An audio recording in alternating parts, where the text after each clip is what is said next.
Hello students, तो आप सबों का एक बार फिर से स्वागत है हमारा यूट्यूब चैनल मिशन 2 पे।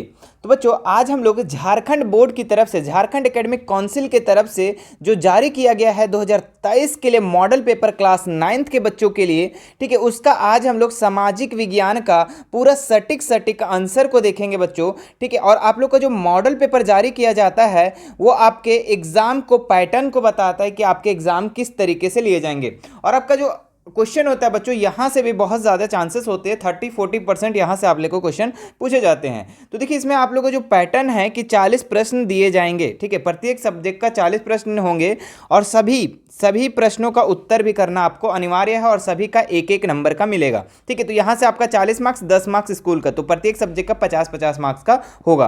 तो चलिए इसका क्वेश्चन को हम लोग देखते हैं क्या है इसमें क्वेश्चन को डाला हुआ मॉडल पेपर में। तो चलिए, सबसे पहला क्वेश्चन क्या है, फ्रांस की क्रांति का अग्रदूत किसे कहा जाता है? ठीक है, नेपोलियन को, रूसो को, दिदरो को, वाल्टेयर को। तो बच्चों, फ्रांस की क्रांति का जो अग्रदूत बोला जाता है रूसो, वाल्टेयर और मॉन्टेस्क्यू को बोला जाता है। ठीक है, तो यहाँ पे अगर आप देखें तो रूसो आपका ऑप्शन नंबर 20 का राइट हो जाएगा। ठीक है, चलिए आगे नंबर बढ़ते हैं हम लोग दूसरा नंबर सवाल में। निम्न में से किन वस्तुओं पर अप्रत्यक्ष कर लगाया गया था? ठीक है, तो चावल और गेहूं, चाय और रेशम, नमक और तंबाकू, इनमें से कोई नहीं। तो बच्चों, इसका जो राइट आंसर हो जाएगा नमक और तंबाकू। ठीक है, इन वस्तुओं पे अप्रत्यक्ष कर लगाया था, इनडायरेक्ट टैक्स लगाया गया था बच्चों। ठीक है, चलिए आगे बढ़ते हैं हम लोग तीसरा नंबर सवाल में।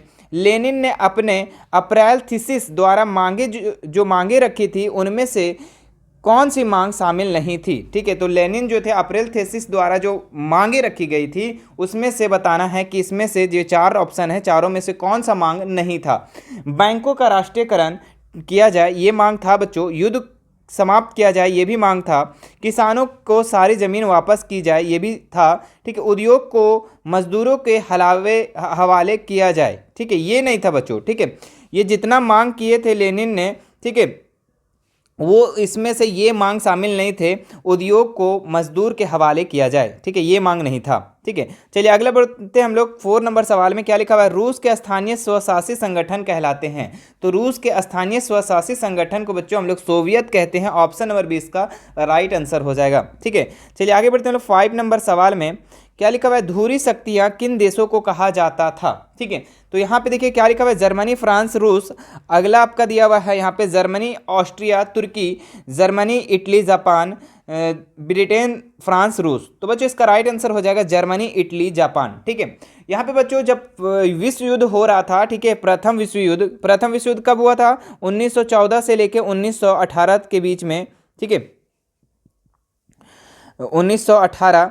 तो यहाँ पे बच्चों दो दो विभाग में बढ़ गया था। ठीक है, दो भाग में बढ़ गया था पूरा विश्व। ठीक है, जिसमें से आपका एक ध्रुवीय शक्ति था, एक मित्र शक्ति था। ठीक है, एक ध्रुवीय राष्ट्र, एक मित्र राष्ट्र। ठीक है, तो यहाँ पे आपका क्या क्वेश्चन पूछ रहा है कि ध्रुवीय शक्तियां में किन देशों को कहा जाता है? तो जर्मनी, इटली, जापान, इसका right answer option number C हो जाएगा।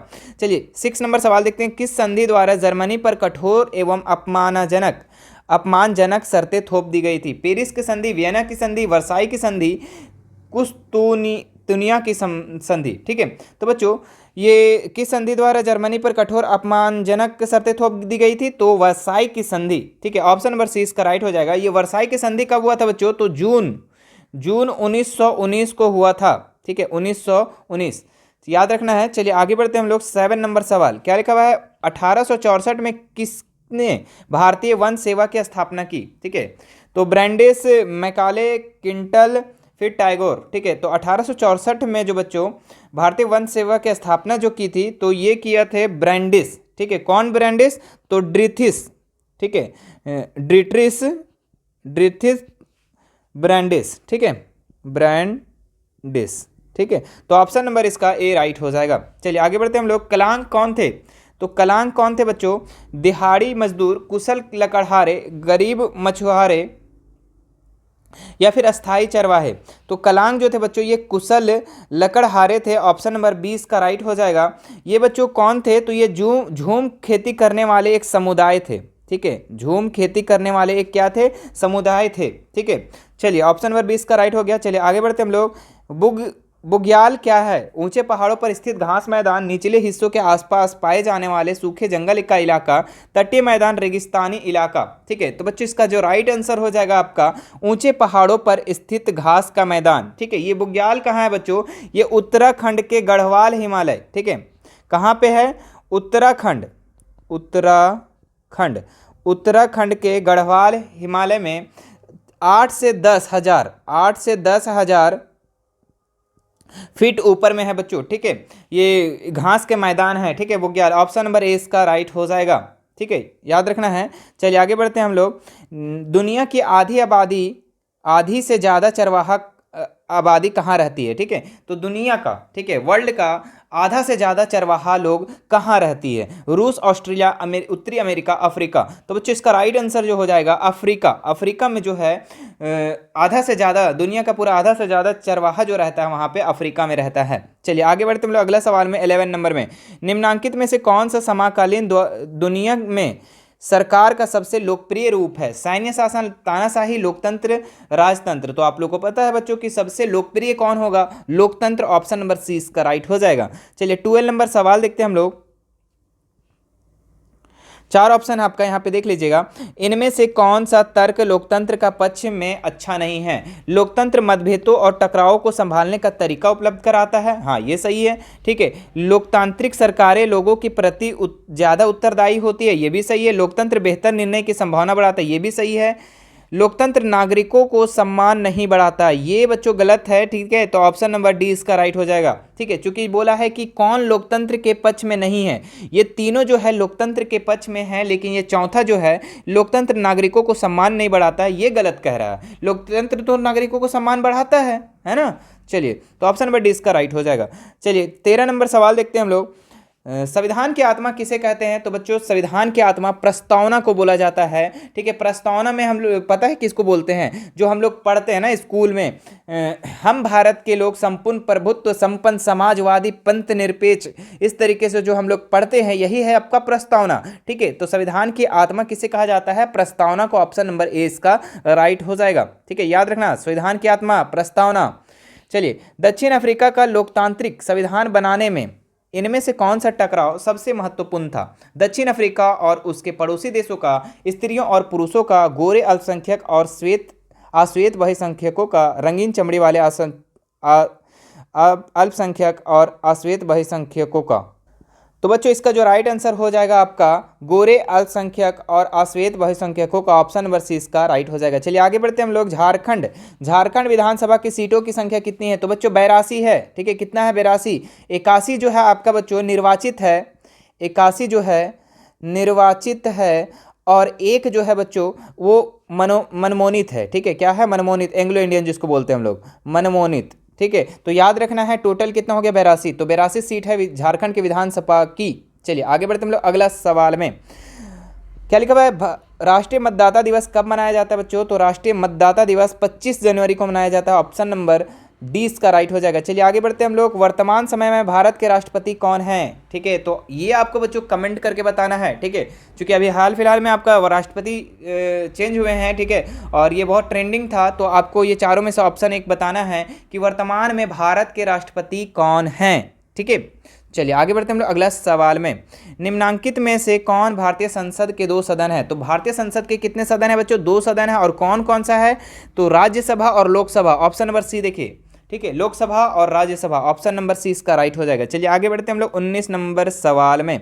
क्या लिखा हुआ है? संगठन और संघ बनाने की स्वतंत्रता मौलिक अधिकार के अंतर्गत आता है। ठीक है, किस मौलिक अधिकार के अंतर्गत आता है? समानता का अधिकार, स्वतंत्रता का अधिकार, धार्मिक स्वतंत्रता का अधिकार, शोषण के खिलाफ अधिकार। ठीक है, तो संगठन और संघ बनाने के लिए जो स्वतंत्रता जो है वो किस मौलिक अधिकार के अंतर्गत आता है बच्चों? तो ये स्वतंत्रता का अधिकार। ठीक है, इसलिए बच्चों ये स्वतंत्रता का अधिकार जो है अनुच्छेद 19 से लेकर अनुच्छेद 22 तक का वर्णित है। ठीक है, स्वतंत्रता का अधिकार। ठीक है, चलिए आगे बढ़ते हैं हम लोग। आप लोग बताएंगे बच्चों कमेंट करके कि मौलिक अधिकार कितने हैं हमारे। ठीक है, हमारे मौलिक अधिकार कितने बच्चों वो बताना है आपको। तो चलिए आगे बढ़ते हैं हम लोग। यहाँ पे निम्नांकित में कौन मौलिक अधिकारों में नहीं है? देखो आगे सवाल है ना, तो कौन सा नहीं है? तो आपको पता है बच्चों मौलिक अधिकार है हम लोग का कितना, 6 है। ठीक है, बताना पड़ेगा हमको। ठीक है, 6 मौलिक अधिकार है, जिसमें से आपका समानता का अधिकार, स्वतंत्रता का अधिकार, संवैधानिक उपचार का अधिकार, तीनों है अधिकार, लेकिन जातिगत भेदभाव अधिकार नहीं है। ठीक है, आपका सवाल क्या है बच्चों कि निम्नांकित में से कौन मौलिक अधिकार में नहीं आता है, तो जातिगत भेदभाव का अधिकार जो है ये मौलिक अधिकार में नहीं आता है। ठीक है, सवाल पलट सकता है बच्चों, यहाँ पे एक और अधिकार जो है संपत्ति का अधिकार, क्या है, संपत्ति का अधिकार, ये भी अधिकार जो है बच्चों मौलिक अधिकार में नहीं आता है, ये हटा दिया गया है 42वें संविधान संशोधन के अनुसार। ठीक है, तो याद रखना। ठीक है, हो सकता है इस जगह पे आपका संपत्ति का अधिकार डाल दे। ठीक है, तो आपको याद रखना है संपत्ति का अधिकार अब हटा दिया गया, 6 अधिकार बच गया, 7 था पहले, अब 6 बच गया।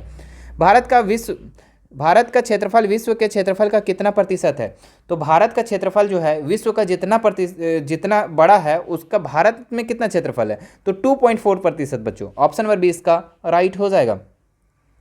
चलिए आगे देखते हैं, निम्नांकित में से हमें कौन हमेशा बर्फ से ढका रहता है, महान हिमालय, शिवालिक, पूर्वी घाट, अरावली। ठीक है, तो कौन बर्फ से ढका रहता है बच्चों, तो इसका हमको आंसर लग रहा है महान हिमालय हो जाएगा। ठीक है, एक बार देख लीजिएगा, महान हिमालय इसका राइट आंसर हो जाएगा। ठीक है, आप लोग एक बार देख लीजिएगा। चलिए आगे बढ़ते हैं हम लोग, 23 नंबर सवाल, उत्तरी मैदान किन नदियों से बना है। ठीक है, गंगा, यमुना, कावेरी, नर्मदा, तापी, गोदावरी, सिंधु, कृष्णा, माही, गंगा, सिंधु, ब्रह्मपुत्र। ठीक है, तो बच्चों उत्तरी मैदान किन नदियों से बना हुआ है, तो Ganga, Sindhu, Brahmaputra, option number D इसका राइट हो जाएगा। चलिए आगे देखते हैं हम लोग, 24 नंबर सवाल, क्या लिखा हुआ है, प्रायद्वीपीय नदियां होती है, कैसी होती है, सदा जल प्रवाही, ग्रीष्मकालीन जल प्रवाही, वर्षाकालीन जल प्रवाही, सदा शुष्क। तो प्रायद्वीपीय जो नदियां होती है बच्चों ये 12 होती है। ठीक है, ये 12 महीना चलती है, इसलिए इसका आंसर जो हो जाएगा सदा जल प्रवाही, ऑप्शन नंबर ए इसका राइट हो जाएगा। चलिए आगे देखते हैं हम लोग, 25 नंबर सवाल, निम्नांकित में से कौन सी लवणीय जल वाली झील है, तो लवणीय जल वाली झील जो है बच्चों आपका सांभर, ओलर, डल, गोविंद सागर, तो कौन सा है आपको बताना है, तो इसका आंसर जो हो जाएगा बच्चों, ठीक है, ऑप्शन नंबर ए सांभर। ठीक है, ये लवणीय जल वाली झील है। ठीक है, चलिए आगे बढ़ते हैं हम लोग अगले सवाल में, 26 नंबर में क्या लिखा हुआ है, निम्नांकित में से कौन जलवायु को प्रभावित करने वाला कारक नहीं है, अक्षांश, ऊंचाई, वायुदाब एवं पवन, या फिर मौसम समाचार। तो कौन है जलवायु को जो प्रभावित नहीं करता है। ठीक है, तो ये मौसम समाचार हो जाएगा बच्चों, ऑप्शन नंबर डी इसका राइट हो जाएगा। चलिए आगे बढ़ते हैं हम लोग 27 नंबर सवाल। बच्चों वीडियो अच्छा लग रहा होगा तो लाइक जरूर कीजिएगा। ठीक है, और सभी को शेयर कर दीजिए, नेक काम में देरी नहीं करना है आप लोगों को। ठीक है, चलिए आगे देखते हैं हम लोग, भारत में मानसून का आगमन कब होता है, तो मानसून वर्षा कब आता है बच्चों, जून के प्रारंभ में, मई के प्रारंभ में, जुलाई के, या फिर अगस्त के प्रारंभ में। तो बच्चों आपका जून के स्टार्टिंग में ही आपका मानसून आने स्टार्ट हो जाता है, ऑप्शन नंबर 20 का राइट हो जाएगा। चलिए आगे बढ़ते हैं हम लोग, नागफनी किस वनस्पति क्षेत्रों में पाई जाती है, उष्णकटिबंधीय वर्षा वन, उष्णकटिबंधीय पतझड़ वन क्षेत्र, कटीले वन तथा झाड़ियों क्षेत्र, मैग्रोव वन क्षेत्र। ठीक है, तो बच्चों इसका जो आंसर हो सकता है, देखिए कटीले वन तथा झाड़ियों क्षेत्र इसका हो सकता है आंसर। ठीक है, ऑप्शन नंबर सी, एक बार चेक कर लीजिएगा इसको। ठीक है, और आप लोग बता दीजिए कि हम सही है इसमें, या फिर आप थोड़ा सा उसमें कमेंट कर दीजिएगा। चलिए आगे बढ़ते हैं हम लोग अगला सवाल में, भारत में लिंगानुपात के संदर्भ में कौन सा कथन सही है, पुरुष और महिला दोनों की संख्या बराबर है, पुरुष की संख्या महिला से कम है। ठीक है, महिलाओं की संख्या पुरुषों से कम है।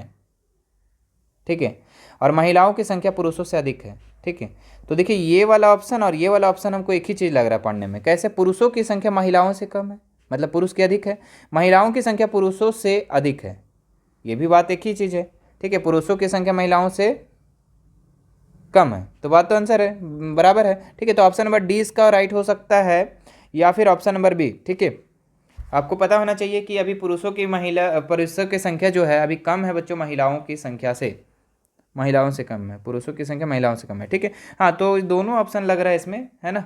चलिए आगे बढ़ते हैं हम लोग, 30 नंबर सवाल, जनसंख्या में देखिए यहाँ पे आपका ऑप्शन इधर उधर हो सकता है, मॉडल पेपर है आपका, एग्जाम में आंसर जो होगा एक ही होगा। ठीक है, वहाँ पे आपका सुधार करके दिया जाएगा। जनसंख्या में होने वाले परिवर्तन की क्रियाएं कौन है, जन्म दर, मृत्यु दर, प्रवास, उपरोक्त तीनों। तो तीनों इसका हो जाएगा बच्चों, 30 नंबर का आंसर जो हो जाएगा तीनों। ठीक है, जनसंख्या में होने वाले परिवर्तन की क्रियाएं कौन है, जन्म दर, मृत्यु दर और प्रवास। ठीक है, ऑप्शन नंबर डी इसका राइट हो जाएगा। चलिए आगे बढ़ते हैं हम लोग, उत्पादन की पहली आवश्यकता क्या है, तो अगर बच्चों आप लोग उत्पादन कोई भी चीज़ का करना चाहते हैं, क्या प्रोडक्शन करना चाहते हैं कोई भी चीज़ का, तो सबसे पहला जो आवश्यकता है बच्चों आपका भूमि है, सबसे पहला आवश्यकता दूसरा जो है बच्चों आपका श्रम, उसके बाद आपका दूसरा जो आवश्यकता लगेगा वो आपका श्रम, इसके बाद तीसरा जो है आपका भौतिक पूंजी, तब फिर जाके चौथा आ जाएगा मानव पूंजी। तो सबसे पहला आवश्यकता क्या हुआ?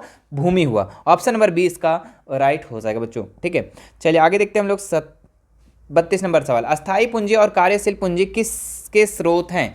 भौतिक पूंजी के, मानव पूंजी के, भौतिक और मानव पूंजी दोनों, उपरोक्त में से कोई नहीं। ठीक है, तो अस्थाई पूंजी और कार्यशील पूंजी किसके स्रोत है बच्चों? तो इसका हो जाएगा अस्थाई पूंजी उसको बोलते हैं जो आपका मशीन वगैरह घर में है ना, उसको अगर बेचने से पैसा आता है। कार्यशील पूंजी जैसे बैंक, कैश, ये सब जो आता है ना, आपके पास नगद पैसा है, ये सब आपका कार्यशील पूंजी आता है। ठीक है, जो एक साल के अंतर्गत आपका पैसा मिल जाते हैं वो कार्यशील पूंजी, और अस्थाई पूंजी जो एक साल के बाद मतलब कि जो आप मशीन है, बहुत बड़ा बड़ा घर है, ये सब अस्थाई पूंजी में आ जाता है। ठीक है, तो ये किसके स्रोत है बच्चों? तो भौतिक और मानव पूंजी दोनों के, ऑप्शन नंबर सी इसका राइट आंसर हो जाएगा। आगे देखते हैं हम लोग, पालमपुर में गैर कृषि क्रियाएं हैं। ठीक है, तो परिवहन, दुकानदारी, लघु निर्माण। तो देखिए कृषि से तो तीनों एक को चीज़ नहीं मिल रहा है, तो सभी गैर कृषि है। ठीक है, सभी गैर कृषि, परिवहन भी है, दुकानदारी भी है, लघु निर्माण भी है, तो इसका राइट आंसर कौन सा आ जाएगा? उपरोक्त सभी। ठीक है, चलिए आगे देखते हैं हम लोग 34 नंबर सवाल। क्या लिखा हुआ है? इनमें से कोई नहीं है लास्ट ना, चलिए देख लेते हैं, कोई बात नहीं। हाँ, क्या लिखा हुआ है? किस प्रकार की जनसंख्या अर्थव्यवस्था की परिसंपत्ति है? ठीक है, साक्षर एवं स्वस्थ जनसंख्या, अस्वस्थ जनसंख्या, अकार्यशील जनसंख्या, ठीक है, या फिर इनमें से कोई नहीं। तो बच्चों इसका जो राइट आंसर हो जाएगा, मतलब भारत के लिए, हमारा अर्थव्यवस्था के लिए कौन सा परिसंपत्ति है? जो साक्षर है, जो व्यक्ति साक्षर है, स्वस्थ है, उन सभी लोग क्या है? हमारे लिए परिसंपत्ति है। क्या है? एसेट्स है। ठीक है, और बाकी आप लोग अगर अनपढ़ हो, या फिर कोई अनपढ़ है, या फिर अस्वस्थ है, तो वो हमारे लिए कोई संपत्ति का काम है? हमारे अर्थव्यवस्था के लिए नहीं। पढ़ा लिखा होना चाहिए, ठीक है, और स्वस्थ होना चाहिए, तो ये हमारा अर्थव्यवस्था के लिए अच्छा है। ठीक है, परिसंपत्ति है। ठीक है, संपत्ति का काम करेगा एक तरह से देखो तो। ठीक है, चलिए आगे देखते हैं, निम्नांकित में से किसमें निवेश से मानव संसाधनों को उच्च प्रतिफल प्राप्त हो सकते हैं? लघु एवं वृहद उद्योग, परिवहन एवं संचार, शिक्षा और चिकित्सा, बैंकिंग और व्यवसाय। तो किसमें निवेश से मानव संसाधन में उच्च प्रतिफल प्राप्त हो सकते हैं? मानव संसाधन यहाँ बढ़ाना है, तो मानव संसाधन बढ़ाना बच्चों, तो शिक्षा और चिकित्सा में अगर हम लोग निवेश करते हैं तो यहाँ पे मानव संसाधन बढ़ेगा। ठीक है, हम क्या करेंगे? बच्चों लोग को पढ़ाएंगे, तो वहाँ पे क्या होगा? हमारा मानव संसाधन मजबूत बनेगा, है ना। मानव संसाधन क्या है? जो कि मानव खुद काम करता है, वही तो है मानव संसाधन। ठीक है, मानव में कितना एबिलिटी है, वो मानव संसाधन आपका। तो शिक्षा अगर हम देंगे उसको, और चिकित्सा अगर उसका ठीक रखेंगे, स्वस्थ रखेंगे, तो वो हमारा प्रतिफल होगा। ठीक है, हम किस में खर्च करेंगे बच्चों? निवेश किस में करेंगे, इन्वेस्ट किस में करेंगे? तो शिक्षा और चिकित्सा में। ठीक है, चलिए 36 नंबर सवाल देखते हैं हम लोग। विश्व में भारत में सबसे अधिक निर्धनों की संकेंद्रण है, या सबसे कम, या चीन के बराबर, या शून्य? तो विश्व में भारत में जो है ना, सबसे अधिक निर्धन है, मतलब सबसे गरीब भारत में बच्चों, सबसे ज़्यादा लोग जो है गरीब भारत में है। ठीक है, ऑप्शन नंबर ए इसका राइट हो जाएगा। चलिए आगे देखते हैं हम लोग 37 नंबर सवाल। निर्धनता रेखा का निर्धारण करते समय इसमें किस प्रकार का विचार नहीं किया जाता है? भोजन की आवश्यकता, तो ये किया जाता है बच्चों। चिकित्सा आवश्यकता, ये भी किया जाता है। मनोरंजन आवश्यकता, ये नहीं किया जाता बच्चों। क्या मनोरंजन होना चाहिए? ठीक है, मतलब गरीबी का अगर हम निर्धारण करें, निर्धनता रेखा का, तो मनोरंजन से क्या रिलेटेड है? ठीक है, तो ये ऑप्शन जो हो जाएगा बच्चों इसका सही, इसका विचार नहीं किया जाता। बाकी तीनों चीज़ का विचार किया जाता है कि भोजन की आवश्यकता को, कि भोजन किसको किनको नहीं मिल पा रहा है, चिकित्सा व्यवस्था कहाँ कहाँ नहीं है, वस्त्र आवश्यकता कहाँ कहाँ है। आपके स्कूल में भी वस्त्र वगैरह बांटा जाता है, चिकित्सा का फ्री दवा भी मिलता है बच्चों, और भोजन की आवश्यकता आपके यो स्कूल में खाना भी दिया जाता है। लेकिन मनोरंजन आवश्यकता जो है नहीं, इस पर ज़्यादा विचार नहीं किया जाता है गरीब को लेकर के।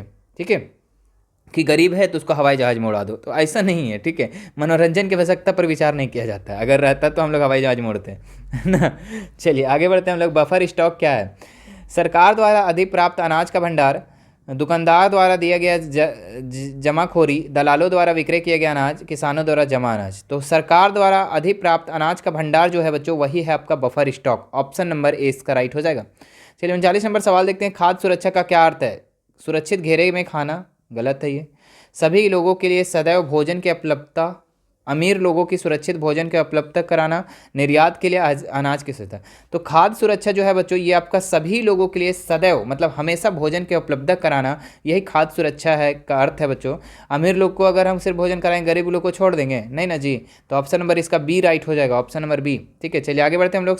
लास्ट सवाल है बच्चों, 40वां नंबर सवाल। क्या है सवाल, देखिए, सार्वजनिक वितरण प्रणाली किससे संबंधित है? तो अनाजों का निर्यात, गरीबी उन्मूलन कार्यक्रम, खाद्य सुरक्षा या फिर खाद्य पदार्थों की जमाखोरी। तो बच्चों इसका जो राइट आंसर हो जाएगा ऑप्शन नंबर सी, खाद्य सुरक्षा। सार्वजनिक वितरण प्रणाली किससे संबंधित है? खाद्य सुरक्षा से। ठीक है, तो ये था बच्चों आप लोग का 40 क्वेश्चन, ठीक है, मॉडल पेपर का सोशल साइंस का। किसका हम लोग किए आज? एसएसटी का किए।